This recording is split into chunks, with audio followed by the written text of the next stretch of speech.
Hey everybody, starting over here, Dave Woodson, DaveWoodson.com, GetYouNoticed.com, that's G-E-T, the letter U, Noticed.com. We are doing a screencast on this as well. This is a timeline for Facebook pages. I think this came out beginning at the end of February, first part of March, went active for everybody the first part of April, end of March. And now that it's there, you guys should be, and I'm still seeing a lot of businesses not actively using their pages or timeline what I feel correctly, and so hopefully this will give you guys a good bumper. A good example of what I'm looking for. Hold on one second. What I think you should be doing to get more business, to better brand yourself on Facebook, and so on and so forth. Because I still believe Facebook is one of the, outside of your blog, is still one of the best places to brand yourself online in whatever form you want to brand yourself. So without further ado, let's get started with this presentation.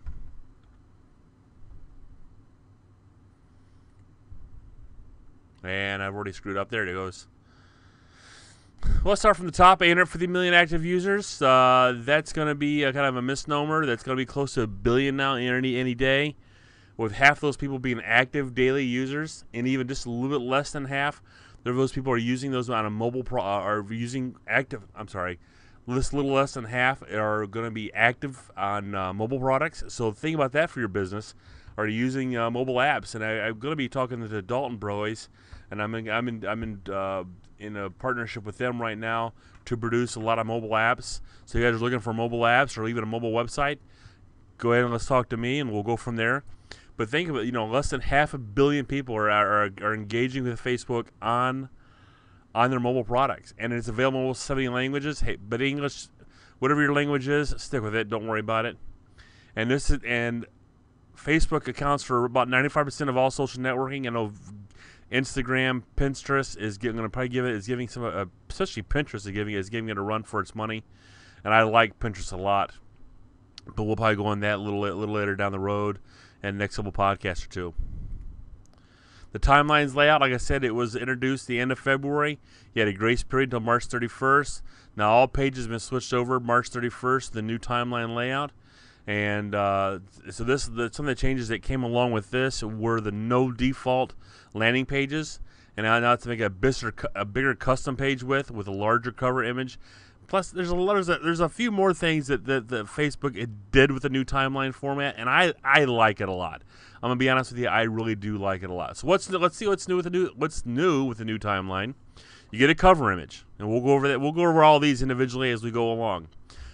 Profile picture, about section, app display, highlight feed, timeline navigation, activity feed, which is different, friend feed, pin post, milestones, starred stories, private messages.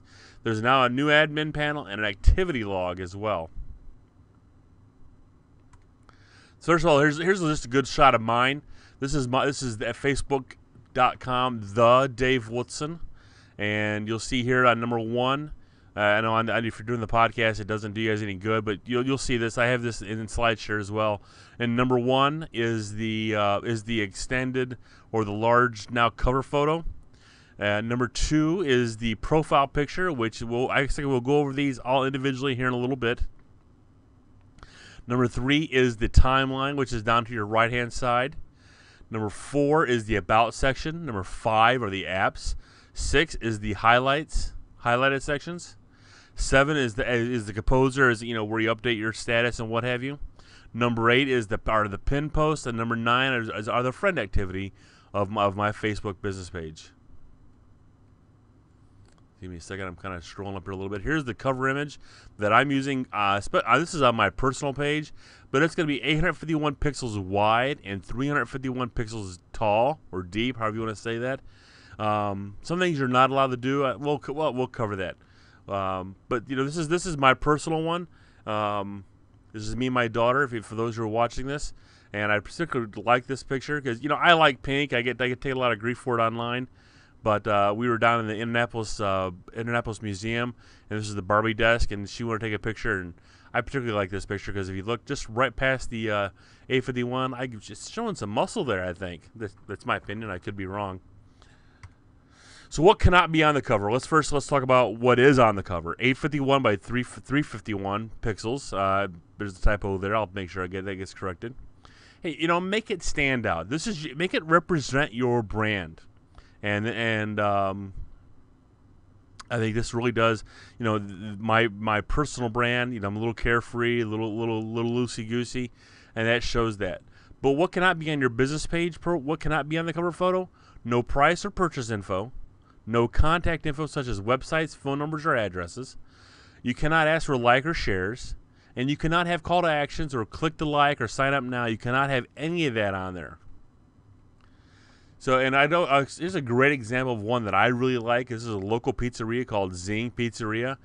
They took a picture of pizza fresh out of the oven. And, man, that doesn't represent their brand. I don't know what does. They serve great pizza, and it's perfect. And if you see right there, you have the Zing Pizzeria is their profile picture, and the big pizza is their cover photo. So what is the profile picture? It's a 180 by 180, and that's going to be resized to 32 by 32 pixels. And it follows you around Facebook and the web. So whenever they see this, and whenever people see this on the web from Facebook, that's what they're going to see. They're not going to see your cover photo. They're going to see your profile photo. And you could do anything you want, your logo, your brand, your product, or your spokesperson. Me, both of mine is are pictures of me. My other one, it's on the Dave Woodson, which is my business page. It has my logo, which is the DW, the orange and blue, which is Bears color, my friend. If your brand is you, like it is me, use your headshot, and it can be creatively combined with your cover image. And you'll see the next one here. It's the Mustang GT. I think it's a convertible way it looks, and they have the hood ornament. The grill ornament is the Mustang. And that's what they have. How they got the picture posted just perfect. Where the Mustang profile picture is right where it would be on the grill. It looks nice. It really snaps. It really brings your attention right to it. I'm actually going quite fast on this, and I apologize. Let's go to the About section here real quick, which is to the bottom left of your cover photo, right by your profile photo. It's going to be 155 characters long, and we're all tweeting, so 140 characters, 155 characters. You should be able to say a lot there. Hold on one second.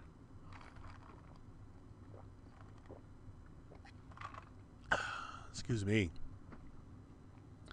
It's good to include a URL. Make sure it starts with the HTTP : // that makes it clickable. You want to make sure it's clickable. If it's not, then it's useless.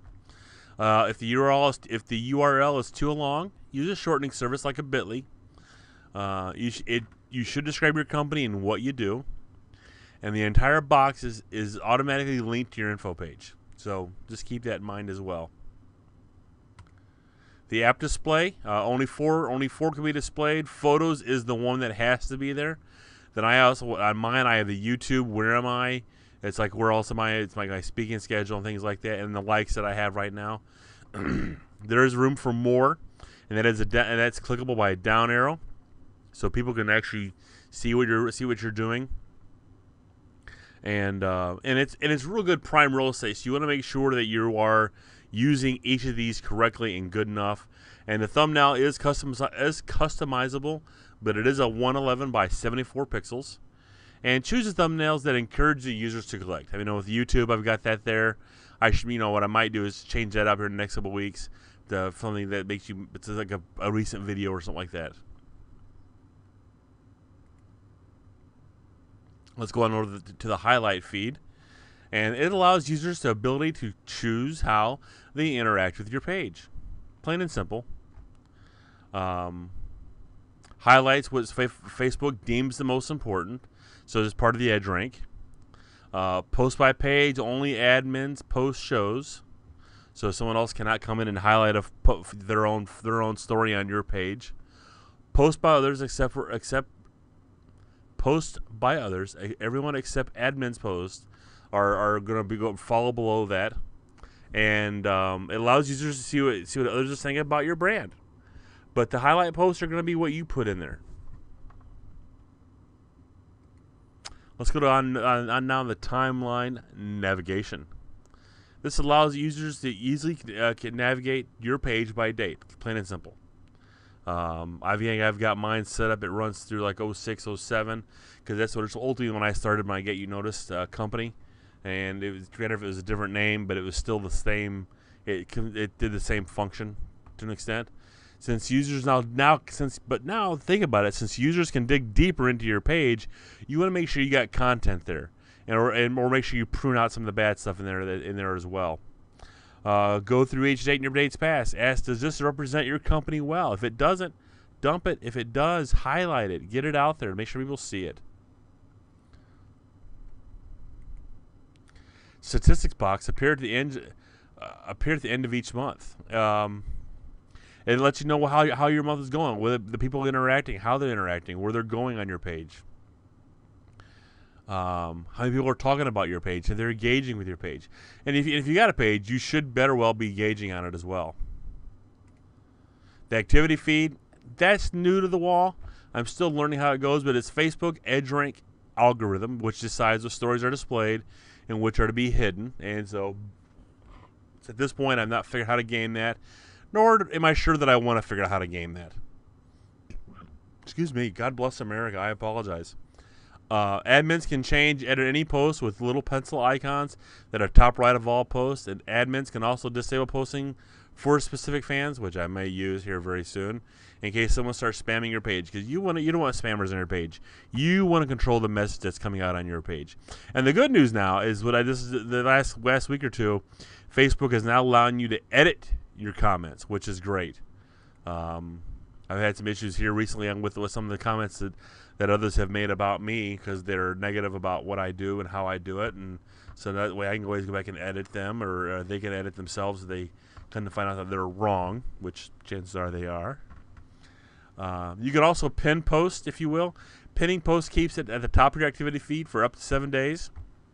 Use for important dates, contests, announcements, etc. Whatever you guys want to use it for. You can add links and additional info into the description. And posts that are pinned are you can, by clicking the pencil icon at the top right of the post. That's how you can make it. That's how you can pin it for up to 7 days. Your friend feed, focus on highlights that the user's friends' interaction with the page. Highlighting the user's friends of the interaction of the page. It's if they're interacting with your page, they'll just keep showing up, and that's great. That's what you want. You want good interaction. It increases social proof for your page. And feature can be turned off in the admin panel, which I think I've got mine on right now, and I will leave it on for quite some time, because I like what a lot of my fans have to say. There's a few that I need to turn down, and they'll be taken care of ad nauseum. You know what I'm saying? Milestones. They're used to highlight important dates and events. Admins can set the date of milestones, which are entered into the timeline at that date. Milestones hold more weight in the Facebook algorithm, so they will appear in more fans' news feeds.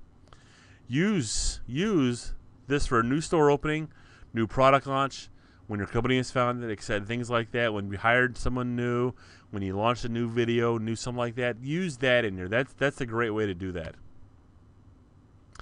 Any post can be starred so that it stands out, similar to the milestones, but not as big as events. So these are starred stories.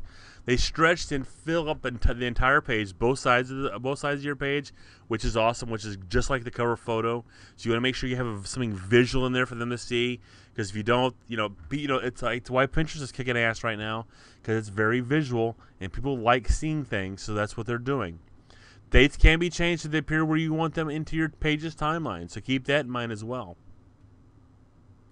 Private messages. I don't get a lot of private messages on my Facebook fan page, but if you do, both fans and non-fans can send messages.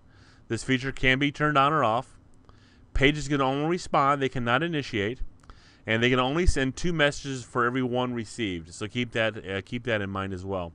And it's not to be used to sell. It's not to be used to sell, but use it to build trust and relationship with your fans, and that's what really is what you're wanting here, and on any social media. The admin panel, where I'm jumping here kind of fast now because I want to wrap this up.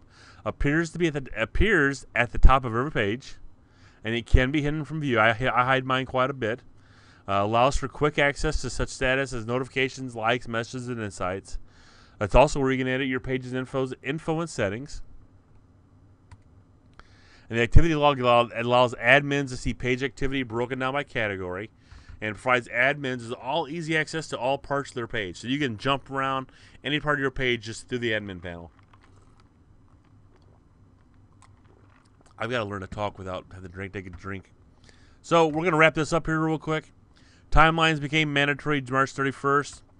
The default landing pages are gone. The welcome tabs are gone. They don't exist inside the new timeline layout. All apps will function as normal. Custom page sizes have increased to 810 pixels wide. Embrace the change, or you will become obsolete. I cannot say that. I cannot express that. Get that across to you any more than that at this point. You want to make sure that you are changing with the times. If not, you will be left out.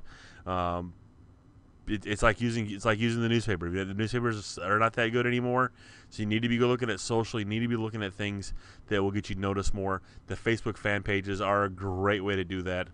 I think I get a lot more interaction off my Facebook fan pages than I do about anything else, and I just need to update it more often. And I really do like it. For more information, though, if you guys want more information to learn how I can speak, this is not my best effort. Excuse me. I got a little bit of a cold coming on, I think, now. I apologize.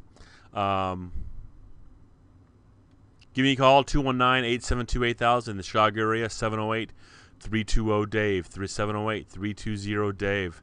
And if you want more information, visit me at dave@davewoodson.com. That's where you also find my podcast, which this is part of my weekly podcast, this is. And I look forward to you guys, if you guys get any questions, don't hesitate to ever give me a call. It's what I'm here for. This is, gosh bless it, this is not my best effort. But I'm not going to re-record it. I've already done it twice. The Facebook fan pages, if you don't have one, call me. My company can help you set one up. We're very inexpensive. We can do the cover photos for you, and it doesn't have to be fancy. It just has to be there. I'm surprised the people who are saying they're social media savvy and they don't have a cover photo yet. It absolutely floors me that they don't have one yet, and I actually want to start calling people out, but I won't. So we'll leave it at that. It's not the end of the podcast, so I'm actually going to close the presentation on the Facebook fan pages and come right back to the podcast. So be patient. Give me 1 second. Well, I don't know what I did wrong. Oh, let's try it again.